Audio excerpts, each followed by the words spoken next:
I was going through the news this week and something started feeling very off about all the AI stories. Not that it wasn't weird before, but now it's just more real people are getting pushed out while people building these systems are also writing rules to protect themselves.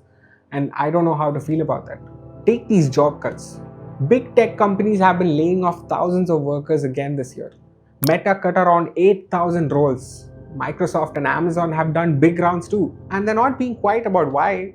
They're saying it out loud. AI is letting them do more with fewer people. So obviously they're reducing headcounts. These were stable, good paying jobs in some of the biggest companies in the world. And the same companies are pouring hundreds of billions into building even more powerful and dangerous AI systems at the same time. It's not hidden behind corporate speak anymore. The message is pretty clear. The technology is advancing, the workforce is getting smaller because of it. A lot of regular employees who thought their skills were safe are now finding out that efficiency has a human cost. And while all of this is happening, there was this other story that caught my attention for a different reason. In Illinois, lawmakers were looking at a bill around AI safety. Now listen to this.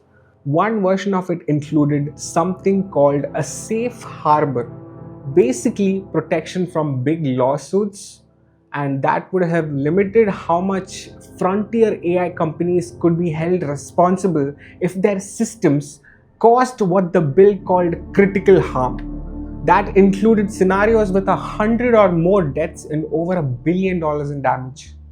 OpenAI testified in public in support of that version earlier this year. And after some strong pushback, they later said that they didn't support that specific liability shield and backed a different version without it.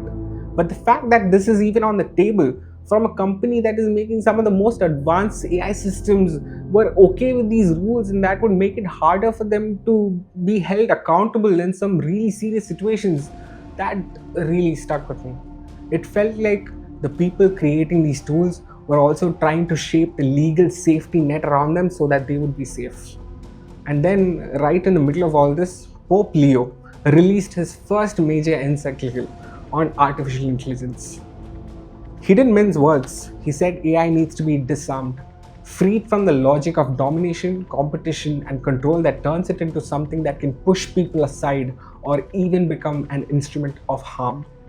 He stressed that it's a tool made by humans and it has to serve human dignity, not replace it or make human work and importance feel less important. He talked about the risks to jobs, to young people, and to the idea that technology should never become more important than the people it's supposed to help. So, in 1 week, I'm seeing workers in major companies losing positions because AI is taking over parts of what they do. I'm seeing powerful AI companies trying to limit the legal exposure even in cases of large scale harm. And I'm hearing one of the most influential moral voices in the world saying that we have to actively push back against this technology dominating how we value our people and their labor. These stories don't all line up neatly, but they sit next to each other in a way that feels uncomfortable. One is about people losing security. One is about companies trying to protect themselves from consequences. And the other one is a clear reminder that human dignity isn't something that we can just optimize away. I don't know exactly where all of this leads. Technology moves fast, and the incentives around power and profit move even faster. It's easy to look at everything and feel like the same old patterns are just getting new tools. But here's what I keep coming back to when it all starts to feel a bit too heavy. We don't have to accept that the only voices that matter are the ones with the most money or the biggest models or the best lobbyists. There is one voice that never played those games. One person who never tried to protect power at the expense of people.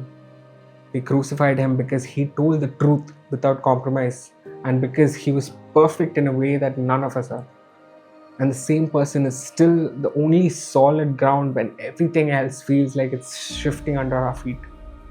So yeah, pay attention to what is happening with AI and notice these patterns, who benefits and who pays the price, but don't let it steal your hope. The future doesn't belong to the systems that are being built right now. It belongs to the one who was willing to be nailed to a cross rather than play by the world's rules. That's where I'm planting my feet. I'll see you next week.